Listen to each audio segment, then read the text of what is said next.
The Sea-Wolf by Jack London. Chapter 11. The Ghost has attained the southernmost point of the arc she is describing across the Pacific, and is already beginning to edge away to the west and north toward some lone island, it is rumored, where she will fill her water casks before proceeding to the season's hunt along the coast of Japan. The hunters have experimented and practiced with their rifles and shotguns till they are satisfied, and the boat pullers and steerers have made their spritsails, bound the oars and rowlocks in leather and sent it so they will make no noise when creeping on the seals, and put their boats in apple-pie order, to use Leach's homely phrase. His arm, by the way, has healed nicely, though the scar will remain all his life. Thomas Mugridge lives in mortal fear of him, and is afraid to venture on deck after dark. There are 2 or 3 standing quarrels in the forecastle.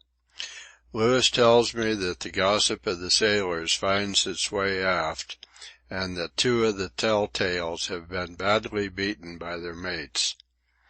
He shakes his head dubiously over the outlook for the man Johnson, who is boat puller in the same boat with him.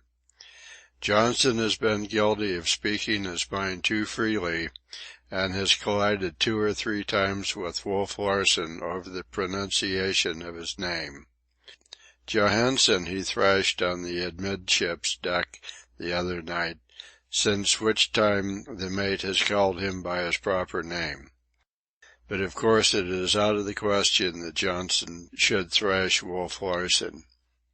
Lewis has also given me additional information about Death Larsen, which tallies with the captain's brief description.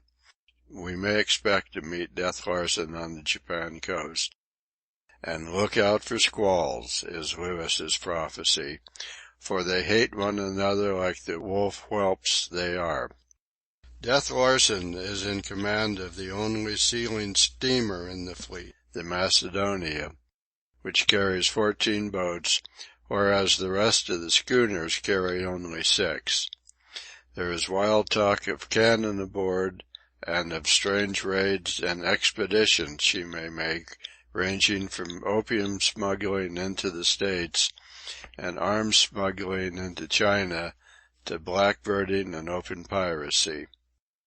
Yet I cannot but believe, for I have never yet caught him in a lie, while he has encyclopedia knowledge of sealing and the men of the sealing fleets. As it is forward and in the galley, so it is in the steerage and aft on this venerable hell-ship. Men fight and struggle ferociously for one another's lives. The hunters are looking for a shooting scrape at any moment between Smoke and Henderson, whose old quarrel has not healed, while Wolf Larsen says positively he will kill the survivor of the affair, if such affair comes off. He frankly states that the position he takes is based on no moral grounds, that all the hunters could kill and eat one another so far as he is concerned, were it not that he needs them alive for the hunting.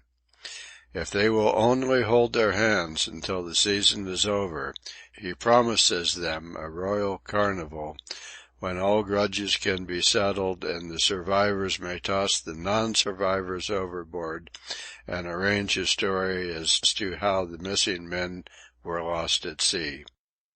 I think even the hunters are appalled at his cold-bloodedness. Wicked men though they be, they are certainly very much afraid of him. Thomas Mugridge is cur-like in his subjection to me, while I go about in secret dread of him.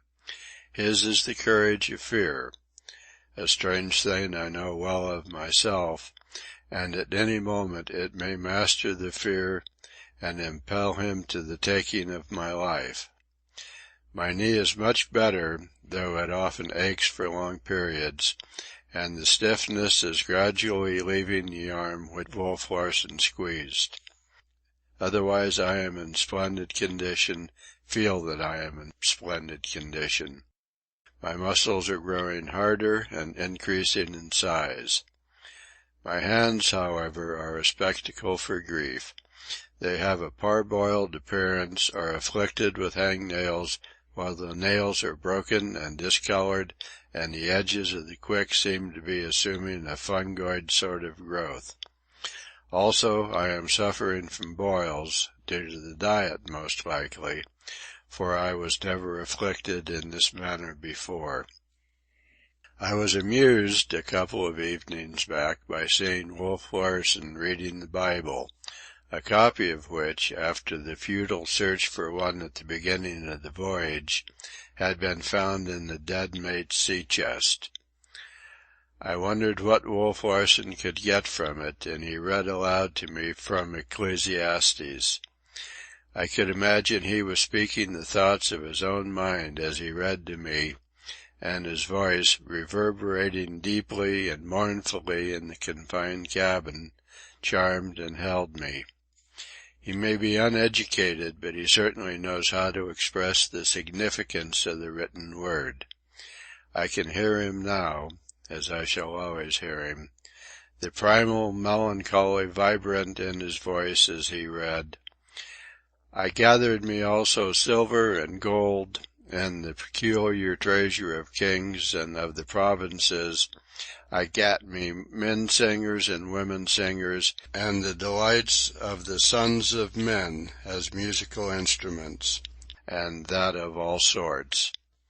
So I was great, and increased more than all that were before me in Jerusalem. Also my wisdom returned with me. Then I looked on all the works that my hands had wrought, and on the labor that I had labored to do, and behold, all was vanity and vexation of spirit, and there was no profit under the sun. All things come alike to all. There is one event to the righteous and to the wicked, to the good and to the clean and to the unclean, to him that sacrificeth and to him that sacrificeth not. As is the good, so is the sinner, and he that sweareth as he that feareth an oath. This is an evil among all things that are done under the sun, that there is one event unto all, yea, also the heart of the sons of men is full of evil, and madness is in their heart while they live, and after that they go to the dead. For to him that is joined to all the living there is hope, for a living dog is better than a dead lion. For the living know that they shall die, but the dead know not anything, neither have they any more a reward, for the memory of them is forgotten. Also their love and their hatred, their envy is now perished, neither have they any more a portion for ever in anything that is done under the sun. There you have it, Hump, he said, closing the book upon his finger and looking up at me. The preacher who was king over Israel and Jerusalem thought as I think. You call me a pessimist. Is this not pessimism of the blackest? All is vanity and vexation of spirit. There is no profit under the sun. There is one event unto all, to the fool and the wise, the clean and the unclean, the sinner and the saint, and that event is death, and an evil thing, he says. For the preacher loved life and did not want to die, saying, For a living dog is better than a dead lion. He preferred the vanity and vexation to the silence and unmovableness of the grave. And so I. To crawl is piggish, but to not crawl, to be as the clod and rock, is loathsome to contemplate. It is loathsome to the life that is in me, the very essence of which is movement, the power of movement, and the consciousness of the power of movement. Life itself is unsatisfaction, but to look ahead to death is greater unsatisfaction. You are worse off than Omar, I said.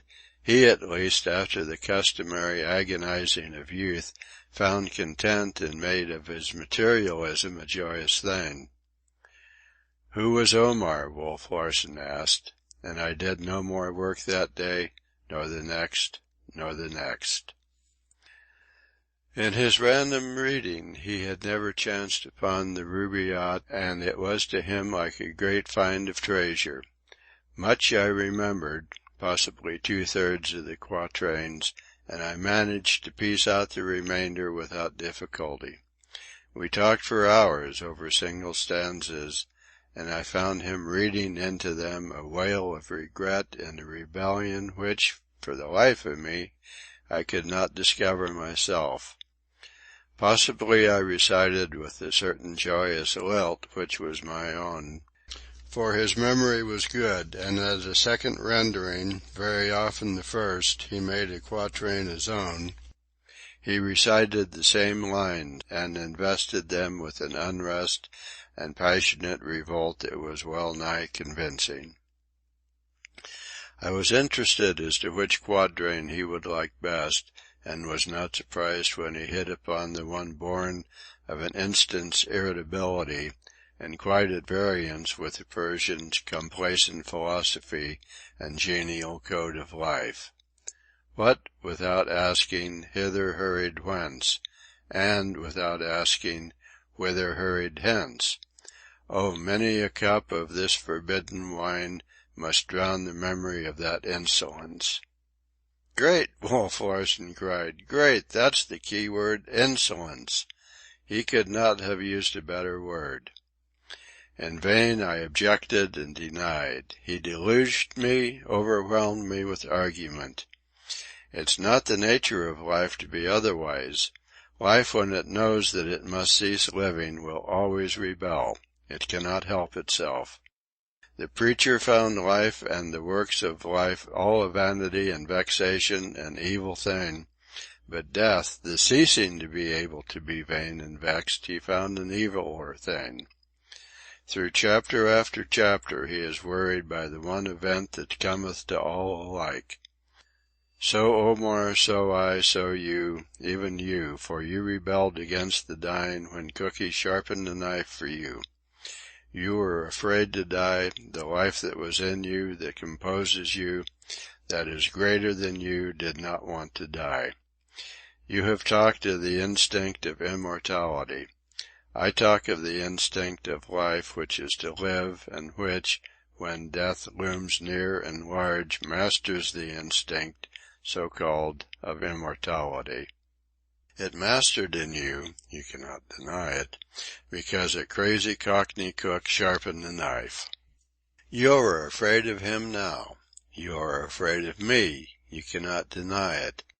If I should catch you by the throat, thus, his hand was about my throat and my breath was cut off, and begin to press the life out of you thus and thus, your instinct of immortality will go glimmering, and your instinct of life, which is longing for life, will flutter up, and you will struggle to save yourself. Eh? I see the fear of death in your eyes. You beat the air with your arms. You exert all your puny strength to struggle to live. Your hand is clutching my arm. Lightly it feels as a butterfly resting there. Your chest is heaving, your tongue protruding, your skin turning black, your eyes swimming. To live! To live! To live! You are crying, and you are crying to live here and now, not hereafter. You doubt your immortality, eh? Ha! Ha! You are not sure of it. You won't chance it. This life only you are certain is real. Ah, it is growing darker and darker. It is the darkness of death, the ceasing to be, the ceasing to feel, the ceasing to move, that is gathering about you, descending upon you, rising around you. Your eyes are becoming set. They are glazing. My voice sounds faint and far. You cannot see my face. And still you struggle in my grip. You kick with your legs. Your body draws itself up in knots like a snake's. Your chest heaves and strains. To live! To live! To live! I heard no more.